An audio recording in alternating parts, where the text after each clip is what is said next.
आज भी हम बोल रहे हैं, कांग्रेस को छोड़ के बीजेपी को छोड़ के सदर साहब ने बोला है, ओवैसी साहब ने, हम सबसे गठबंधन करने को तैयार है। और रही बात, आप लोग बोलोगे कि आप सपा को बुरा बोल रहे हैं, तो सपा के साथ गठबंधन करने को क्यों तैयार है, उसका भी जवाब मैं आपको देता हूँ।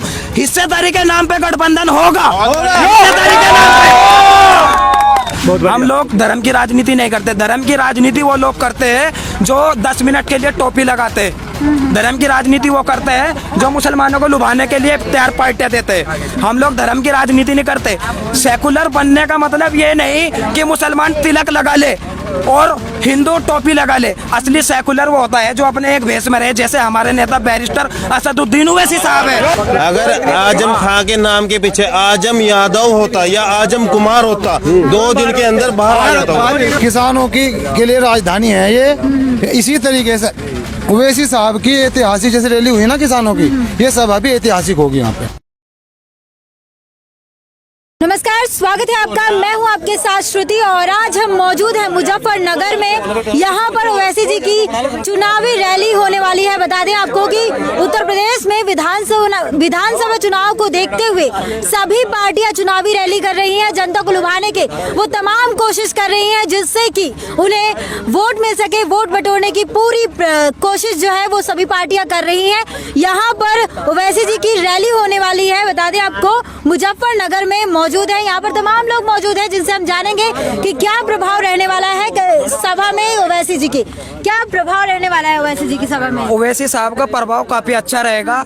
नौजवानों के अंदर एक अलग ही उत्साह है। जनपद मुजफ्फरनगर में ओवैसी साहब पहली बार तशरीफ ला रहे हैं और हमें उम्मीद है कि इनका वेस्ट में सबसे अच्छा प्रोग्राम होगा। ओवैसी साहब इकट्ठी होने वाली है, भीड़ भी इकट्ठा होगी और वोट में भी तब्दील होगी। कहते हैं कि ओवैसी जी जो है वो मुसलमानों को भड़काने आते हैं। देखो, ओवैसी साहब मुसलमानों को भड़काने नहीं, ओवैसी साहब मुसलमानों को मौजूदा हालात से रूबरू कराने आते हैं। और भड़काने का इल्जाम इसलिए लगता है, भड़काने का इल्जाम इसलिए लगता है क्योंकि समाजवादी के नेता हमारे बीच आएंगे तो बीजेपी का डर दिखाएंगे, बहुजन समाज पार्टी के लोग आएंगे बीजेपी का डर दिखाएंगे, कांग्रेस के लोग आएंगे बीजेपी का डर दिखाएंगे। ओवैसी साहब वाहिद एक ऐसी शख्सियत है जो बीजेपी का डर नहीं, मुसलमानों को मौजूदा हालात से रूबरू कराते हैं और बताते हैं बीजेपी सरकार में मुसलमानों का कितना शोषण हुआ है, सपा की सरकार में कितना शोषण हुआ है, ये समझाना आता है। प्रभाव रहने वाला है मैम, प्रभाव भी बढ़िया रहेगा। आप देखिए सर्दी में यहाँ आई इंटरव्यू लेने के लिए, तुम 2 आदमी सब आई। ये मीडिया है असली हकीकत के हिंदुस्तान की मीडिया, नहीं तो आजकल गोदी मीडिया है। एपी न्यूज आज तक सिद्धि गोदी मीडिया है, सिर्फ मोदी मोदी मोदी मोदी, सुबह शाम मोदी मोदी का रट्टा मारे। ओवैसी यहाँ होगा। ओवैसी जी को तो बीजेपी का एजेंट बोलते हैं, जिनकी रोटी रोटी उनसे चलता है। आप पे कोई सबूत है? मेरे पास तो सबूत दीजिए, सबूत दीजिए आप।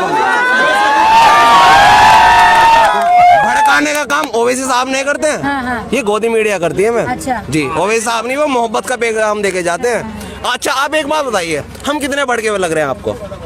हम 8 साल से मोहब्बत करते हैं ओवैसी साहब से, उनके भाषण भी सुनते हैं, तो थोड़ा बहुत भड़काऊपन हमारे अंदर भी आया होगा। वोट क्यों नहीं मिल रहा है? किसका? तो कब देंगे? अरे विधानसभा लड़ी कब हमने? अच्छा, हमारी पार्टी ने विधानसभा लड़ी कब है? कहती है ओवैसी जी को सब सुनने आते हैं, जो भीड़ आती है वो वोट में तब्दील नहीं होता। देखो मैं बताता हूँ आपको। पहले ओवैसी साहब को भीड़ सुनने आती थी, अब भीड़ ने समझ लिया है हमारा नेता कौन है, हमारा रहबर कौन है। अब हमारा नेता बैरिस्टर असदुद्दीन ओवैसी है और हमारी पार्टी ऑल इंडिया मजलिस इत्तेहादुल मुस्लिमीन है। और जो लोग सुनो, जो लोग इल्जाम लगाते हैं, इस माइक के माध्यम से कहना चाहता हूँ, सबसे ज्यादा इल्जाम लगाने वाले कौन लोग हैं? कांग्रेस के लोग। पार्लियामेंट के अंदर 100+ सांसद ऐसे हैं जो कांग्रेस से आते थे और आज बीजेपी की गोद में बैठे हैं। 500+ MLA कांग्रेस के आज बीजेपी ज्वाइन कर लिए। मध्य प्रदेश में हम चुनाव नहीं लड़े, मध्य प्रदेश में कांग्रेस के MLA बिक गए, किसकी सरकार बनवाई? गोवा में हम चुनाव नहीं लड़े, गोवा में कांग्रेस के MLA बिक गए, किसकी सरकार बनी? कर्नाटका में कांग्रेस की सरकार को किसने गिराया? किसने गिराया? पौंडुचेरी के अंदर कांग्रेस की सरकार को किसने गिराया? आसाम के अंदर हम चुनाव नहीं लड़े, बीजेपी बहुमत के साथ सरकार बनाई है। हिमाचल के अंदर हम चुनाव नहीं लड़े, उत्तराखंड के अंदर चुनाव नहीं लड़े, अरुणाचल के अंदर चुनाव नहीं लड़े, गुजरात के अंदर चुनाव नहीं लड़े। ये सिर्फ क्या करते हैं कांग्रेस वाले, हारने के बाद ईवीएम को दोष देते हैं, जहां ओवैसी जाते हैं वहां ओवैसी को दोष देते हैं, लेकिन अपने संगठन का विस्तार नहीं करते, अपने संगठन में खामियां नहीं ढूंढते, सिर्फ दूसरे पे इल्जाम लगाते हैं। कब तक लगाओगे इल्जाम? आज MIM उस पोजीशन में है, कांग्रेस को पछाड़ के बीजेपी को हराने की पोजीशन में है। बहुत बढ़िया भाई। मुसलमान हो चुके हैं ओवैसी साहब के साथ 50%, 5 महीने कुल रह रहे हैं इंशाल्लाह।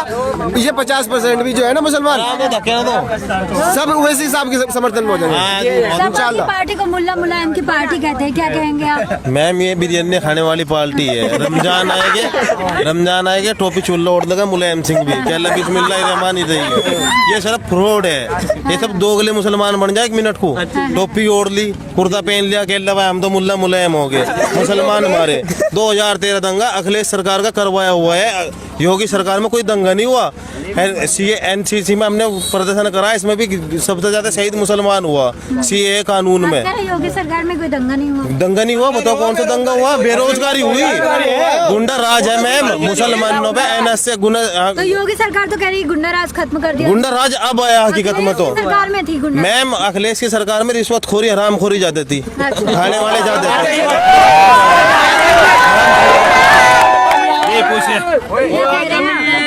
ये जो बात कह रहे हैं बिल्कुल सही कह रहे हैं। मसला ये है कि जो कहते हैं ना कि ये बीजेपी के एजेंट हैं, वो जो कुछ मुसलमानों के अंदर बता रहा हूँ मैं आपको क्लियर, मतलब कि मेरे कई दिनों से माध्यम से कहना चाह रहा था मैं कि माइक में बोलूँ मैं कभी कि जो महल्ले के अंदर स्टेट लेवल पे हो गया, स्टेट लेवल पे ऐसा हो गया कि एक दो नेता को चुनाव उसमें रख लिया, जैसे मैं उनको रखा था, उनको क्या नाम आजम साहब, लेकिन उनको जेल में पड़े अंदर में, उनको नहीं निकलवा सके। जो बाकी 27% जेल में मुसलमान पड़े हैं, जल्दी किसकी गलती की है ना? बात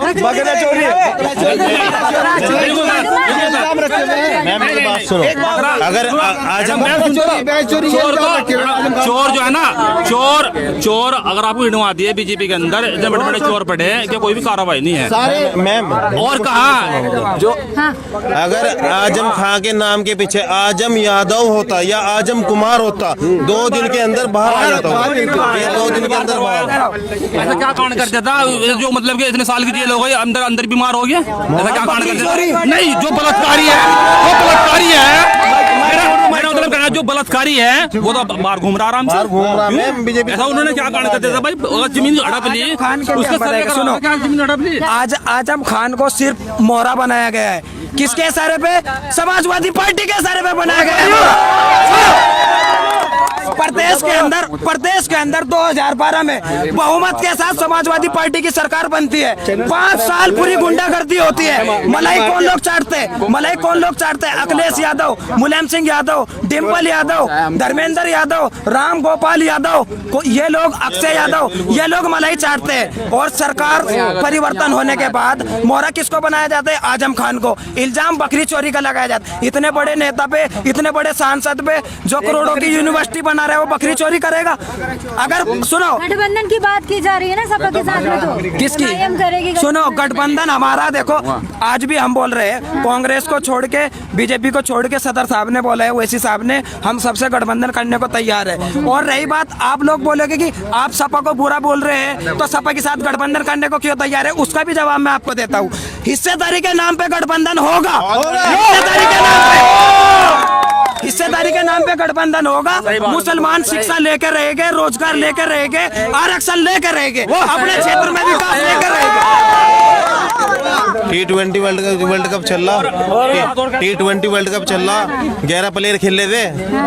ये रोहित शर्मा 0 पे आउट हुआ, मोहम्मद शमी ने 43 रन दे दिए। पूरे बीजेपी अंधे भक्त कहले मुसलमान गद्दार है। मोहम्मद शमी ने पैसे खा लिए, कहले इसने पाकिस्तान के साथ धोखेबाजी करी, इसने पाकिस्तान को जिता दिया। ये सिर्फ नफरत की, देखो नफरत। पहले भी मुसलमान खेलते थे, इंडिया हारती थी, इंडिया हारती, धर्म के साथ राजनीति चल रही है। तो आपको क्या लगता है फिर से दर्पण की राजनीति यही होगी? देखो, बैरिस्टर असदुद्दीन ओवैसी साहब के नाम के आगे बैरिस्टर लगा है। ओवैसी साहब संविधान की बात करते हैं। ओवैसी साहब संविधान की बात करते हैं। तो हम लोग धर्म की राजनीति नहीं करते। हम लोग जहाँ जहाँ चुनाव लड़ते हैं 30% से ज्यादा जो टिकट रहते हैं नॉन मुस्लिम को देते। हम लोग धर्म की राजनीति नहीं करते। धर्म की राजनीति वो लोग करते हैं जो 10 मिनट के लिए टोपी लगाते। धर्म की राजनीति वो करते हैं जो मुसलमानों को लुभाने के लिए तैयार पार्टियां देते हैं। हम लोग धर्म की राजनीति नहीं करते। सेकुलर बनने का मतलब ये नहीं कि मुसलमान तिलक लगा ले और हिंदू टोपी लगा ले। असली सेकुलर वो होता है जो अपने एक भेष में रहे, जैसे हमारे नेता बैरिस्टर असदुद्दीन ओवैसी साहब है। संविधान की बात तो मोदी जी भी करते हैं, योगी सरकार भी करती है। संविधान की बात करते हैं और संविधान में मदाखिलत भी करते हैं। बताओ, आज है ये गोडसे को जो माला डालते हैं संविधान है जिसने महात्मा गांधी को गोली मारी। किसने? मैं संविधान पर शपथ ली थी नरेंद्र मोदी ने, राजनाथ सिंह ने उसको पिनाई, माला पिनाई गोडसे को। गोडसे तो आतंकवादी है, वो तो आतंकवादी। उसको कहेगा सारे संविधान के, मैं संविधान पर शपथ लेने के बावजूद ये लोग, इनके दिल में गोडसे है, गांधी नहीं है। मैम संविधान का नाम है कुछ नहीं, सामने मीडिया आ जाती है और आगे टीवी चैनल आ जाता है, तो उसमें क्या बात होगी, आप कुछ भी मालूम करेंगे ना तो संविधान के प्रति है, हम सबको देंगे ये देंगे। लेकिन पीछे क्या है, एक मीडिया तुम हो, प्रोपेगेंडा चल रहा है इनका। एक मीडिया तुम हो जो अपने घर छोड़ के रात को ठंड में एक दूसरों की हेल्प करने आ रही, पूछने मजबूरी दूसरों की। एक मीडिया अंजना ओम कश्यप को, अंजना ओम मोदी कश्यप है वो, 100 करोड़ में बिकी हुई मैडम है वो बड़ी असली वाली भाड़ो वो 100 बढ़िया नहीं है, 100 करोड़ की मालिक है वो। हाँ बड़ी एंकर है, रुपये बड़ा लेती है वो, छोटा नहीं लेती। मोटर रुपया लेते 100 करोड़। अच्छा, जब मोदी की भक्ति कवे वो, कोई सा चैनल ऐसा नहीं है जो मोदी की भक्ति नहीं करता। भक्ति कर रहे हैं, भक्ति कर रहे हैं मोदी की। संबित पात्रा से झगड़ा हो गया तो जब एक अति डिबेट तो दिखाओगे नहीं, पब्लिक ने नहीं कहा कि दलाल मीडिया खुल्ला। एक अति तो मैम दिखावेगी, एक दिखावा तो करना पड़ेगा मैम इनको, नहीं दिखावा कर आपको तो नहीं कुछ कहता। अच्छा, आप क्या कह रहे की हैं? बात करते हो। आप सब बात करते हो ना। मैं बोल रहा हूँ, अंजना ओम कश्यप जो है बीजेपी के इशारे में चलती है और तमाम जितनी भी बातें करते हैं 90% उनका इशारा बीजेपी की तरफ रहता है। यहाँ पर और भी लोग मौजूद हैं, इनसे बात करेंगे। क्या कहना चाहेंगे आप, किस तरह से प्रभाव रहने वाला है कल की सभा में? कल की सभा मुजफ्फरनगर की पूरी यूपी की ऐतिहासिक सभा होने जा रही है। और ये ऐसी सभा होगी यहाँ से जिस तरीके से किसानों की के लिए राजधानी है ये, इसी तरीके से ओवैसी साहब की ऐतिहासिक जैसे रैली हुई ना किसानों की, ये सभा भी ऐतिहासिक होगी यहाँ पे। अच्छा, ऐतिहासिक। तो कहते हैं वोट काटने आ रहे हैं, वोट काटते हैं मुसलमानों को। मुसलमानों को तो कोई क्या है, राजनीति है। आप कोई इल्जाम, किसी राजनीति में इल्जाम ही लगते हैं, आरोप प्रत्यारोप का काम है राजनीति। अच्छा। इल्जाम तो लगेंगे, कोई भी अच्छा काम करेगा तो इल्जाम लगेगा। सच्चाई है ये। आप अभी गलत काम करो, कोई रहने वाली है यहाँ कम से कम यहाँ पे 60-70 हजार आदमी आने वाले हैं। अच्छा, 60-70 हजार। और ये वोट में तब्दील होगा ये भी इंशाल्लाह, ये सारा सब वोट है। ये भी फिलहाल मुजफ्फरनगर का प्रोग्राम है, अभी आप देखना, कल आपको पता लग जाएगा क्या होगा। और इलेक्शन आने के बाद सब आपको पता लग जाएगा वोट में तब्दील हुआ है या नहीं हुआ है।